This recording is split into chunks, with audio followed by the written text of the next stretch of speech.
I assumed CL01 would be the lightest. Ito yung difference with one side done and one side not. Like, ang ganda. Maganda yung lapat niya sa skin. So, to start with the makeup tutorial, naglagay lang ako ng kilay. Tsaka, ginawa ko na rin yung skin prep ko off-cam. Oily, dry, or normal skin type, you do have to put on some sort of skin prep, preferably something moisturizing if you want your makeup to stay on well. So, since pinkflash yung makeup tutorial, I actually have here their new cushion. This is their Skin-like multi-effect cushion, and ganito yung itsura niya. I actually have 6 of their shades here with me, and is-swatch ko sila lahat sa arm ko and show you guys. Here are the arm swatches. This is CL01, CL02, NE01, YL01, YL02, YL03. I assumed CL01 would be the lightest, but of all the shades, ito yung pinaka-dark. And I don't see much of a difference between these shades. Also, napansin ko na as it dries down, it kind of oxidizes. So, ayun lang, be alert na kung ano yung itsura niya pagka-apply nyo, it's not necessarily going to be the same color after you finish applying. So, those have been the swatches. Pinag-isipan ko kung gusto kong NE01 or YL01, and I swatched them separately. And although this is still a bit too cool-toned and pinkish for my liking, it's a closer match to the yellow undertones that I have compared to NE01. So, I'm going to go for YL01. I'm going to do this half of my face first. It's a bit too light, pero kaya yan. Tsaka mag-oxidize pa naman to.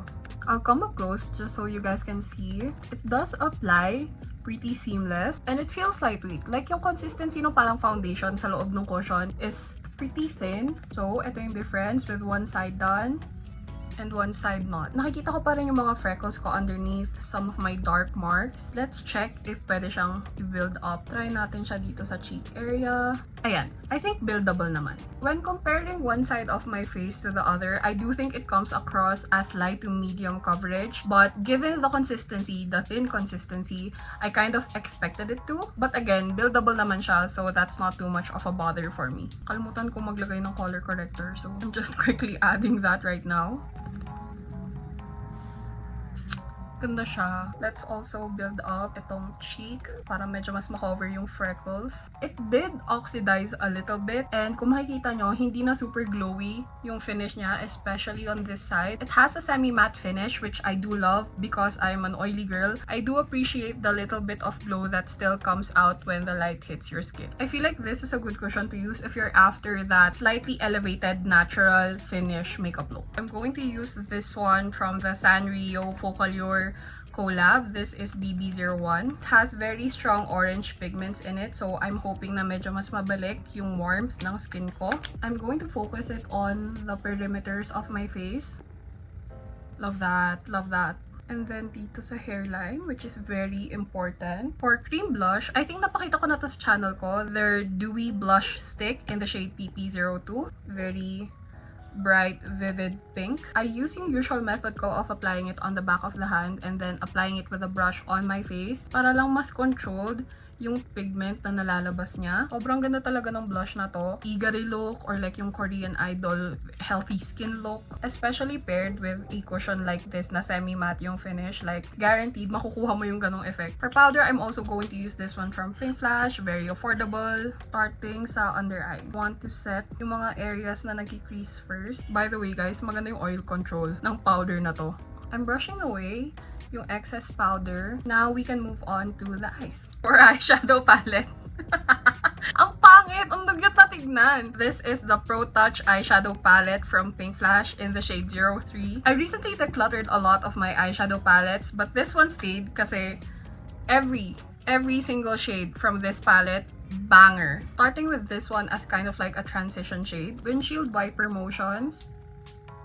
And then para balance, you also put this on your under eye. And then using the same brush, I'm going to go in for this shade and then apply that dito lang sa my lower lid na part.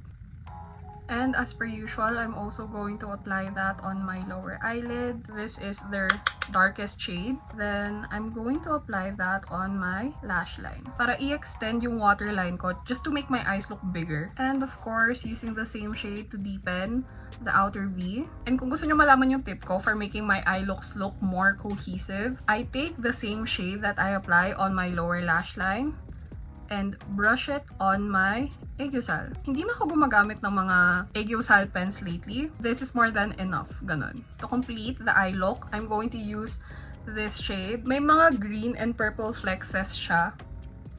Ayan, it just adds a little bit of something to your eyelids, makes it look more interesting. For the eyeliner, alam ko na agad kung ano yung gagamitin ko. These are the Pro Touch pencil eyeliners from Pinkflash. When it comes to gel eyeliners, na for everyday, ito talaga. Nire-recommend ko to sa TikTok, nire-recommend ko to sa friends ko, nire-recommend ko to sa kapatid ko. I really do love this. And I'll even show a proof right here. Like, bumili ako ng madaming orders neto nung nag-sale. Pero alam niyo naman ako guys, hindi ako magaling mag-eyeliner on camera. Nanginginig ako masyado.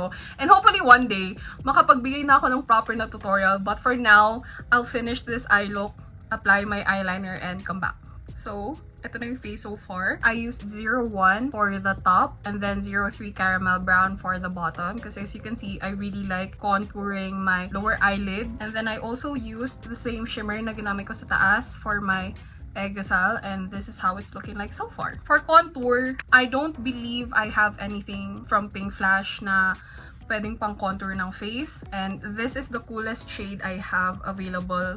So, gagamitin natin yung sa focallure. I'm just going to add that kung saan ako naglagay ng cream contour kanina. Honestly, I feel like I could have gotten away with just using contour powder. I don't think it was necessary for me to use the cream contour kanina, pero you learn as you live. At dahil putok naman yung ginamit kong blush kanina, I'm probably just going to use this one. Itong mini blusher ng Pinkflash. I believe this is like one of their cheapest available products in their shop. This was like 60 plus pesos when I first tried this years ago. If I remember correctly, this is also one of the first few products they came out with. But I'm just going to layer that on top of the blush to kind of mute it down a little bit. Now, it's time to contour the nose. And I unfortunately don't have anything from Pinkflash na cool enough for nose contour. So I'm just going to use something from Holika. If you're curious on how I do my nose contour, I do have a detailed tutorial on it sa TikTok in my FAQ/how to playlist. Hindi pa siya super convincing right now, pero believe me, pag ginamit ko na yung highlighting powder, magigets niyo yung vision. Yung highlighting powder ko, this is from Miho. If I remember correctly, naglagay na ako ng yellow basket neto on one of my TikTok videos kasi sa TikTok shop ko siya nabili. Pero ayun, I like my highlighting powders sa my under eye area to cover up any little bit of like bluish undertones na naiiwan. And I also use it to emphasize where I've contoured. Like, all I need to do really is highlighter and like lipstick, but first, we need to set my face. And unfortunately, ubos ko na yung sa Pinkflash. So, I'm going to go back to my tried and tested Focallure X Kuromi. Alam niyo naman, never ako nag-shut up neto. Kahit na hindi naman tungkol sa Focallure or sa Pinkflash yung video, ito na yung ginagamit ko lagi. So, feel ko sawa na kayo. You have to be.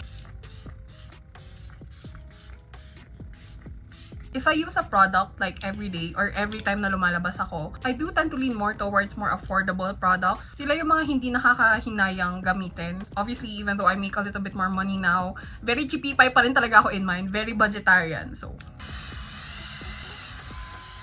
I've been looking up close and napansin ko sobrang ganda talaga ng patong ng cushion sa skin ko. Walang filter, walang effect, and this is what the skin looks like after setting powder. Like, ang ganda. Maganda yung lapat niya sa skin. For highlighting, I'm going to use the same palette that I used for my powder contour. This is the 3-in-1 palette from Focallure. This is PC01. Very pakak yung highlighter neto. So, I'm just going to take it using a fan brush. And I already am like glowing since medyo glowy yung blush na nilagay kanina, pero just want to add a little bit more to do the same sa other side.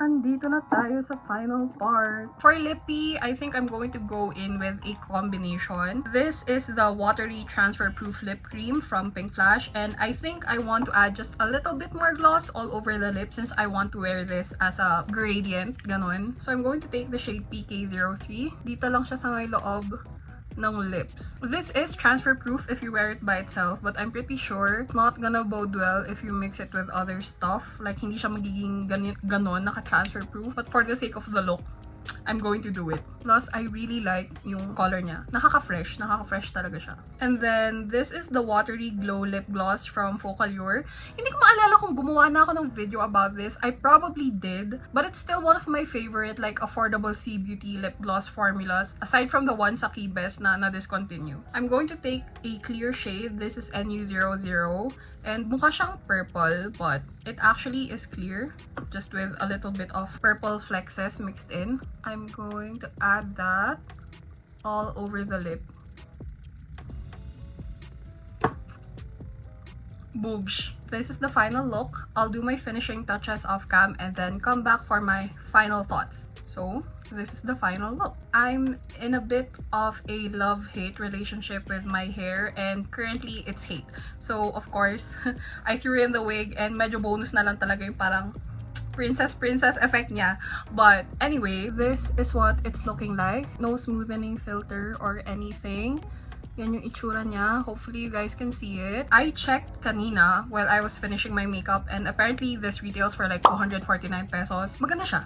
I don't know what else to say. I kind of expected it to start getting a little bit oily or shiny given na semi-matte finish lang siya, and I usually go for like matte finishes when I film. So far, it's still looking good. Yung glow sa skin ko na hindi galing sa highlighter is still pretty manageable, like you can see here sa my tops ng eyebrows. It's not creating any sort of like awkward build up dito sa my nostrils ko either, so that's good. If I'm being completely honest, I did not have the highest expectations for this cushion given how it looked like when I swatched. Medyo nakakapanghinayang pa rin na yun lang yung shade nila, and ganun yung pagkaka-label ng shades. For the performance, I can forgive the shade part a little bit. Tsaka hindi naman nabago sa akin yung maglagay ng a little bit more contour or a little bit more bronzer if the foundation shade is too light. Overall, the performance is good, and the price I do find to be worth spending on. I feel like if they had an exact shade match or something a little lighter than my actual shade, I would purchase this and use it as an everyday kind of cushion kasi it performs well, it looks good on the skin, and apparently it's also like sweat proof and waterproof. So additional plus. But yeah, that's how I did this simple-ish affordable makeup look. I hope you guys enjoyed it. If you like this video, make sure to leave a like, and if you like me, make sure to follow me on all of my social medias. And if you want to see more content, then click the subscribe button because I do post every now and then. Yun lang. I'll see you guys in my next video. Bye!